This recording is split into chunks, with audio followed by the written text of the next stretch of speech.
those big questions we all ask ourselves at some point. Who am I, really? Why am I even here? What's the point of it all? They're totally universal. So today, we're going to dive into a really fascinating framework that gives a unique perspective on these timeless questions. Let's get right into it.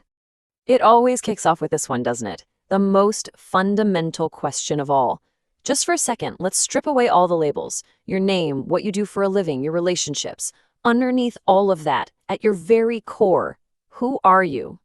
And once you start asking who, the why is always right behind it. Was it all just some cosmic accident, a random roll of the dice? Or is there actually a reason you were born into this particular life, right here, right now? And of course, that brings us to the big one. What is my purpose? Is there some grand design, some mission that I'm supposed to be on? This is what really drives our search for meaning. So let's turn to our source material and see how it begins to tackle these huge ideas. Okay, so the framework we're exploring today is built on one single, really powerful idea about what it means to be human. And it totally reframes the answer to that first question we asked, who am I? So in this view, you are, first and foremost, a spirit. That's the real you. Your body, your incredible mind, your complex emotions, they aren't actually you. Think of them more like these amazing, intricate tools that you've been given to navigate and, this is the key part, to experience life here on Earth. This idea draws a really clear line in the sand between the user and the tools.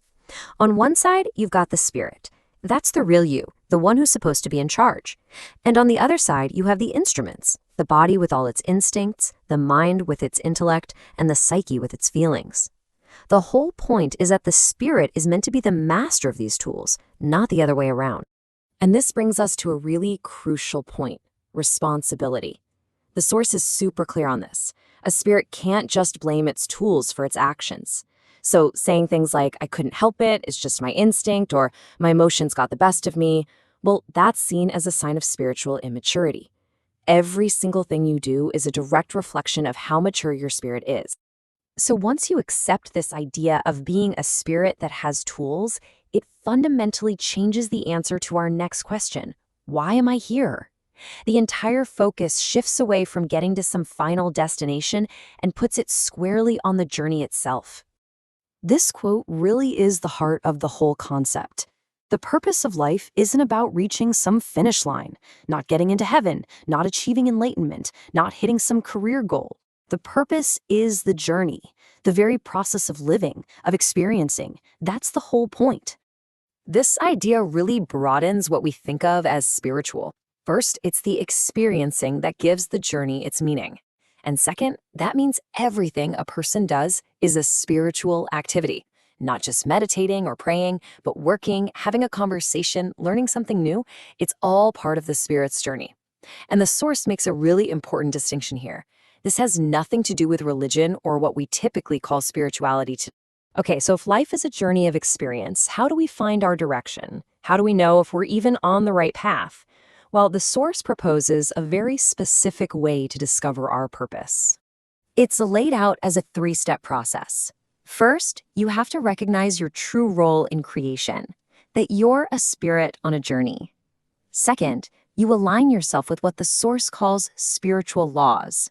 You can think of these like the laws of physics. They're fundamental principles of cause and effect that just exist.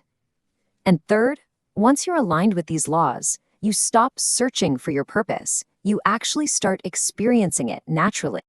So this completely reframes the whole idea of what purpose is. It's not a goal to be achieved, it's a state of being. It's about living in harmony with these fundamental, non-physical laws that govern our existence. When your actions and your will are in line with these universal principles, your life just naturally takes on meaning and direction. Of course, this all leads to a very practical question, right? How is anybody supposed to know what these spiritual laws are? If they're the key to everything, where do we find them? The source material points out what it sees as a major problem. It suggests that while a lot of ancient and sacred books contain hints of these laws, centuries of human interpretation and mistranslation have clouded their original meaning. It makes it really tough for someone today to find the clarity they need to get into alignment. So, if the old paths are overgrown, where do we turn for a clear view? Well, the source points to what it calls a new source of knowledge, one that's meant to restore the true spiritual meaning of these laws and cut through all the noise from the past. And that new source of knowledge is a book called The Grail Message. It was written by someone named Abdur Shin and published way back in the 1930s. It's presented as a guide that explains these universal spiritual laws in really clear, simple terms. The whole goal is to help anyone who is genuinely looking to realign their life with them. So the final message from the source is pretty direct. This knowledge isn't just for some intellectual debate.